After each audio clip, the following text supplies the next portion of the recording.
Estimados colegas, un saludo cordial. Hemos llegado a otra materia muy importante dentro del avance de cara al examen de residencia médica boliviana, que es la gastroenterología. Son 6 temas bastante bien seleccionados por el Ministerio de Salud, tomando en cuenta que la prevalencia y necesidad de conocimiento de estos temas en el diario médico como nosotros, ¿no? O sea, desenvolviéndonos con nuestros pacientes. Estos temas son hemorragia digestiva, vamos a ver el tema de las hepatitis, vamos a ver insuficiencia hepática aguda, insuficiencia hepática crónica, síndrome del colon irritable, ahora llamado síndrome del intestino irritable, y también la enfermedad inflamatoria intestinal. Estamos dando inicio a la materia de gastroenterología con el primer tema, que es hemorragia digestiva o hemorragia del tubo digestivo, y vamos a ver que es un tema bastante entendible teniendo en cuenta un par de conceptos muy claros, su clasificación y cómo tenemos que actuar de acuerdo a si hemorragia digestiva alta o hemorragia digestiva baja. Recordemos que de toda la medicina interna van a entrar más o menos un promedio de 20 preguntas y pues enfocando los conceptos más importantes de esta área vamos a contestar con seguridad todas las preguntas del área de digestivo o gastroenterología, ¿no? Vamos avanzando. Veamos hemorragia del tubo digestivo como primer tema. Vamos a ver nosotros que la hemorragia del tubo digestivo puede ser alta o puede ser baja. ¿Ya? Puede ser una hemorragia digestiva alta o puede ser hemorragia digestiva baja. Antes se había catalogado la hemorragia digestiva alta de acuerdo a un estudio más que todo de la parte funcional, del ángulo de Treis, que ustedes han debido ver en algunos textos, de que es el ángulo formado, bueno, pues por el esófago, por el estómago y por la primera porción del intestino delgado, que es el duodeno. Se forma este ángulo y todo lo que está por arriba es hemorragia digestiva alta, todo lo que está por abajo es hemorragia digestiva baja. Ahora se toma en cuenta que hemorragia digestiva alta es el lugar o el sangrado que va a estar en el tubo digestivo hasta donde puede llegar el endoscopio. Hemorragia digestiva baja es donde puede llegar el colonoscopio. Y hemorragia digestiva intermedia es donde no se puede llegar mediante técnicas directamente de exámenes, mediante un endoscopio o colonoscopio, pero sí mediante una cápsula endoscópica. Pero nosotros sigamos recordando la clasificación del ángulo de Treitz, que solamente es, bueno, ese ángulo formado por el esófago, estómago y duodeno, que todo lo que está por encima de este ángulo va a ser alta y todo lo que está por abajo va a ser hemorragia digestiva baja. Ahora, ¿cuáles son las causas más importantes? Esto lo vamos a dividir en no varicosas y varicosas. ¿Por qué? Porque la parte del área o de sangrado varicoso es muy importante saber, porque la mayor parte de los sangrados por varices esofágicas se da en pacientes que tienen patología hepática, cirrosis en particular. Entonces vamos a ver, hay sangrados que se da por varices y hay sangrados que no se dan por varices esofágicas. Por ejemplo, en este gráfico estamos mostrando una que sí es netamente producida por una varice esofágica, ¿no? Por ese aumento de la presión portal que dilata la parte venosa, forma esas varices en el esófago y produce un sangrado. Eso lo vamos a tocar en el tema de cirrosis. Pero ahora veamos las causas de hemorragia digestiva alta que no se deben netamente a varices esofágicas. ¿Cuál será la causa más importante y más frecuente? Van a ser el ulcus péptico, las úlceras pépticas. Otras causas, pueden haber muchas, erosiones, por ejemplo, el síndrome de Mallory-Weiss, esas personas que consumen mucho alcohol o que tienen muchos vómitos, con los vómitos, como son ácidos y la mucosa del esófago no está acostumbrada a recibir este ácido, pues se va lesionando, lesionando, lesionando, empieza a sangrar y se vomita, ¿no? Entonces es un sangrado después de los vómitos, síndrome de Mallory-Weiss. O de Dolofiu.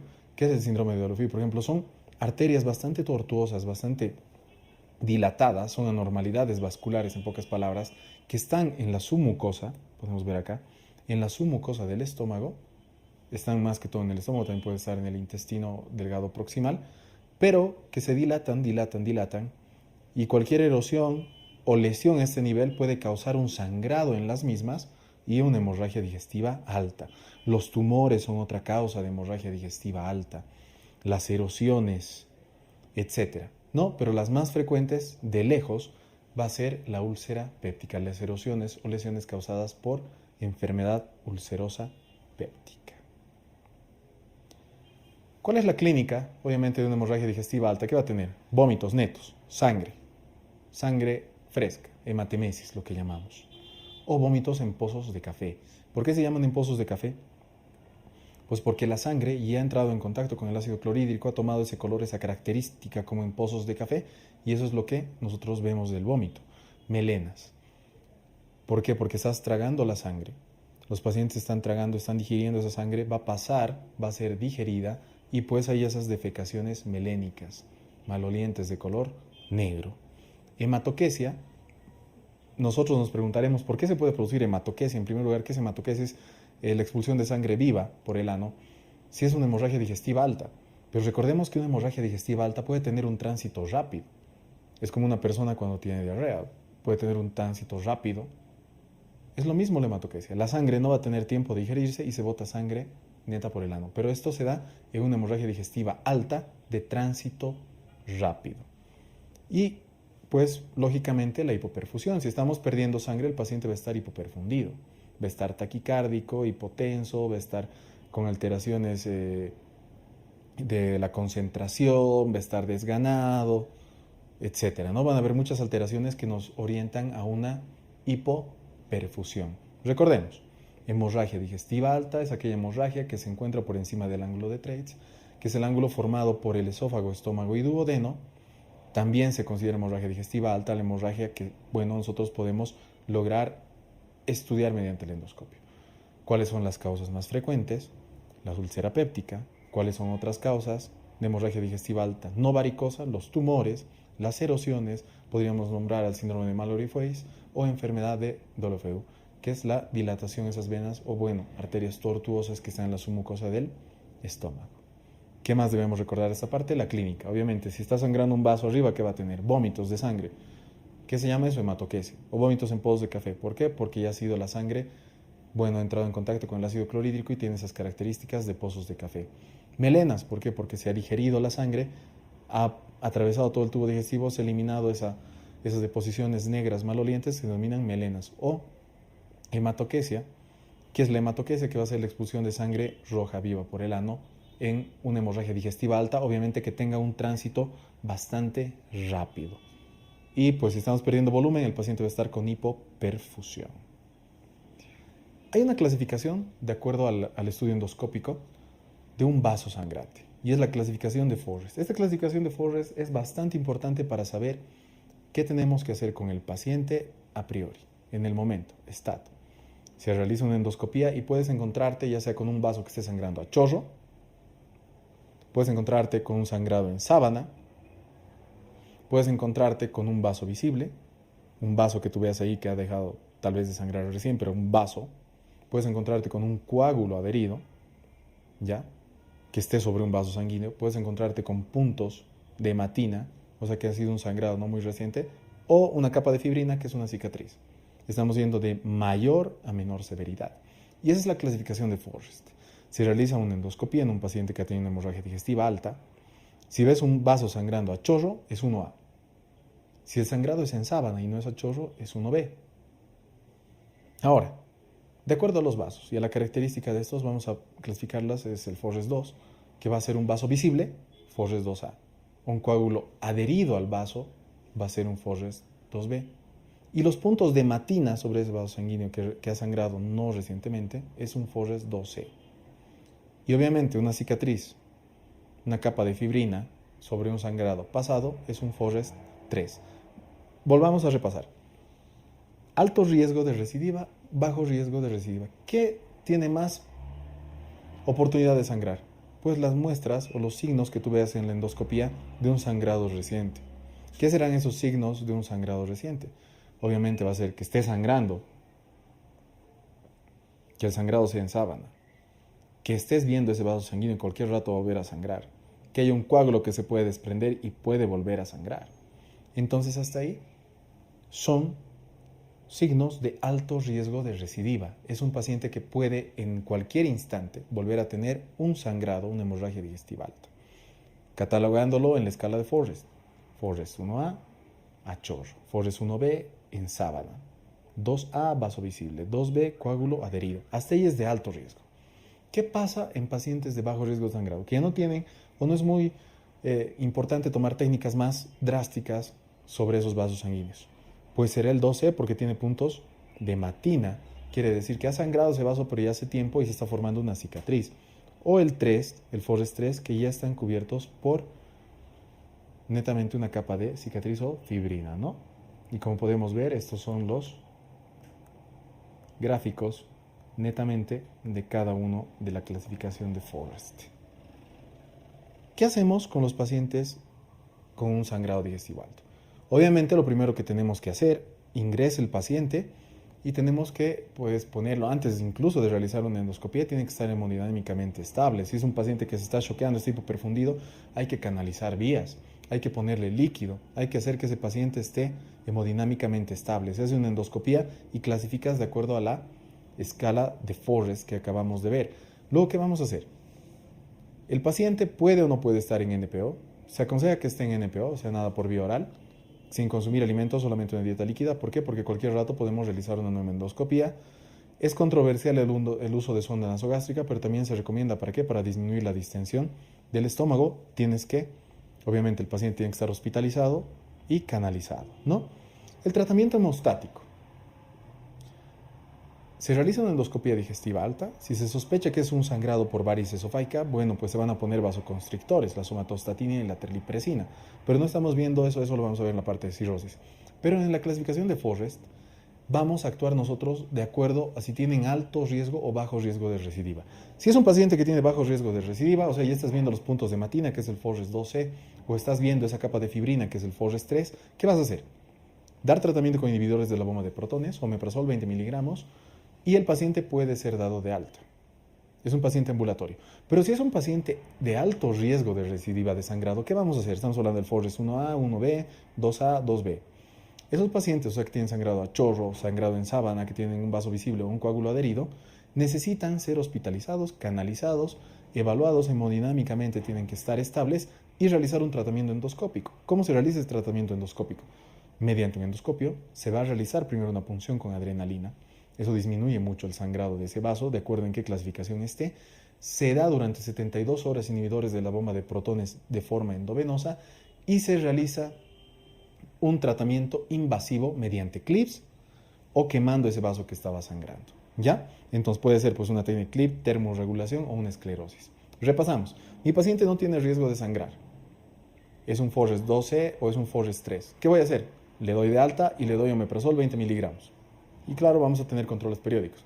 Mi paciente tiene mucho riesgo de volver a sangrar. ¿Por qué? Porque le hemos estabilizado, lo hemos ingresado, le hemos realizado una endoscopia y está en un Forrest 2A. Tiene riesgo de sangrar. ¿Qué hacemos? Pues una endoscopía, le ponemos un clic, adrenalina y inhibidores de la bomba de protones endovenosos durante 72 horas. ¿No? Obviamente el tratamiento se va a mantener con los inhibidores de la bomba de protones durante un par de horas más, diré durante un par de días. En estos pacientes, el tratamiento se mantiene 4 semanas, si es una úlcera duodenal, inhibidores de la bomba de protones, 4 semanas.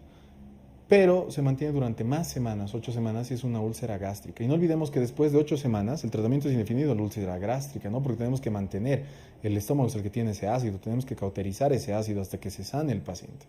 El tratamiento entonces, úlcera duodenal, luego que he estabilizado al paciente y le he dado IVPs por 72 horas, le voy a dar además IVPs por vía oral durante 4 semanas si es una úlcera duodenal. Pero si es una úlcera gástrica, le voy a seguir dando IVPs a este paciente durante muchas semanas, si es úlcera gástrica, hasta que consideremos prudente. Pero después de 8 semanas, se le vuelve a realizar una endoscopía digestiva alta al paciente para ver cómo está esa lesión sangrante, ¿no? No olvidemos que también hay que realizar estudios de Helicobacter pylori y si es positivo, pues tratar esta infección. Hemorragias del intestino delgado. Las hemorragias del intestino delgado no se logran apreciar. Claro, si están en el duodeno, puedes lograr verlas mediante una endoscopia digestiva alta. Pero si están en el ileum terminal, tal vez se pueda llegar un poco a ver con un colonoscopio. Pero si están netamente en el yeyunio o en el ileo proximal, pues no podemos nosotros ver directamente con una endoscopia digestiva alta o una colonoscopia. ¿Qué vamos a hacer? Utilizar una técnica que se llama cápsula endoscópica y es como su nombre lo dice, es una endoscopia, es una cámara, una cápsula que se la traga y pues va a ir registrando este sector del intestino delgado. Ahora, no es muy frecuente, se da sobre todo por angiodisplasias la hemorragia del intestino delgado y más que todo se da en ancianos o en pacientes que sean anticoagulados y antiagregados. Y en ancianos tenemos que relacionar esto a una patología porque en un anciano que tenga hemorragia del intestino medio, o sea, del intestino delgado, que tenga una valvulopatía, sobre todo aórtica, se denomina síndrome de Heibe. Y eso se da por angiectasias, ¿ya? Y el estudio diagnóstico hemos mencionado mediante una cápsula endoscópica, ¿no? Vamos viendo. Hemorragia digestiva baja. Hemorragia digestiva baja es aquella hemorragia que nosotros logramos estudiar mediante una colonoscopia, que llegamos mediante el colonoscopio, o sea, vamos ano, recto, vamos a ir al intestino pues descendente, el transverso, vamos a llegar a la parte cecal, recién, y vamos a llegar hasta el ilion terminal. Pero, ¿qué también es de hemorragia digestiva baja? Es aquella hemorragia que esté por debajo del ángulo de Treitz, o sea, ese ángulo denominado o formado por el esófago, estómago y duodeno. Entonces ahí veríamos que estos dos conceptos son distintos porque uno no está abarcando mucho lo que es el intestino delgado en su totalidad, ¿no? Pero como nosotros, como concepto, las dos son válidas. Es aquella hemorragia digestiva que nosotros logramos ver con el colonoscopio, o sea que vamos a llegar hasta la última parte del ilion terminal, o aquella hemorragia que está debajo del ángulo de Treitz que se forma por el esófago, estómago y duodeno. Ahora, obviamente, pues va a ser aquella hemorragia del ano, recto, colon, ciego, ilion terminal. ¿Cuáles son las causas más frecuentes de lejos de una hemorragia digestiva baja? Viene un paciente con una hemorragia digestiva baja, tienes que pensar en una fisura anal o en un hemorroides que esté sangrando. Es lo primero. O es una fisura que está sangrando mucho o es una hemorroides sangrante. Las dos opciones. Esas son las causas más frecuentes de hemorragia digestiva baja. Pero ¿cuáles son las causas de hemorragia digestiva baja más frecuentes que necesitan hospitalización? O sea, una fisura anal o un hemorroide, ¿necesitas hospitalizarlos? No, a no ser que sean complicadas, que sean infectadas, etc. ¿no? Pero los pacientes que tienen hemorragia digestiva baja y necesitan ser hospitalizados con mayor frecuencia son una pospolipectomía, o sea, alguien que le han sacado un pólipo y ese pólipo está sangrado, pues tienes que ingresar al paciente, realizar un tratamiento invasivo y que pare el sangrado. Un divertículo sangrante también, por ejemplo, un tumorcito que esté sangrando. Esos pacientes tienen que ser hospitalizados y tratados, porque si no la hemorragia va a persistir. Vamos. La clínica, por ende, va a tener rectorragia, o sea, va a haber sangrado por el recto, va a tener hematoquesia, va a haber sangrado, una hemorragia digestiva baja que hay sangre viva que está saliendo por el ano, y melenas. ¿Por qué te preguntarás, pero por qué una melena si la melena necesita digestión? Sí, pero recordemos que la hemorragia digestiva baja se denomina aquella hemorragia por debajo del ángulo de Treitz. Y si es un ilion que está sangrando y el tránsito es bastante lento, pues se puede digerir esa sangre y puede ser considerada melena. Es fácilmente una melena que tú estás viendo, es una deposición negra maloliente que es de un sangrado digestivo bajo, pero de tránsito lento, por eso ha llegado a tener pues esas características. El control, si es una hemorragia digestiva baja, es el mismo. Tienes que controlar, tienes que hacer que el paciente esté hemodinámicamente estable. Si es que está hemodinámicamente inestable, pues tienes que canalizar vías, tienes que actuar en el momento, tienes que parar el sangrado, tienes que indagar sobre el consumo de medicamentos, AINES u otro tipo de medicamentos que puedan estar haciendo sangrar al paciente. Realizar tacto rectal, realizar una inspección del área para ver si no es una fisura anal, si no es un hemorroide sangrante. En caso de que sea, pues tratar las mismas. Y valorar el uso de soluciones para tener un control volémico adecuado. Después de una valoración, pues ya tendremos el tratamiento, después de que el paciente esté estable, de acuerdo a lo que esté teniendo. Si es una fisura y demás, es un tratamiento tópico. Si es persistente, como ya habíamos dicho, soporte. Si es grave, canalizamos 2 vías y tenemos que ver qué está sangrando. Realizamos un angiotac o una angiografía. Y si todo fracasa después de que hemos hecho la angiografía, hemos canalizado al paciente y sigue mal, pues tenemos que realizar el tratamiento netamente quirúrgico, ¿no? Con eso hemos terminado el primer tema de hemorragia digestiva. No olvidemos, la dividimos en hemorragia digestiva alta, tanto la parte varicosa y no la varicosa, y también en hemorragia digestiva baja. Espero que haya sido de mucha utilidad. Todos los demás datos los encontramos dentro del ABCMed. No recuerdes que hay que estudiar así solamente los detalles más importantes y conceptos que nos ayuden a recordar el día del examen, los conceptos, tratamientos, diagnósticos más importantes de cada patología.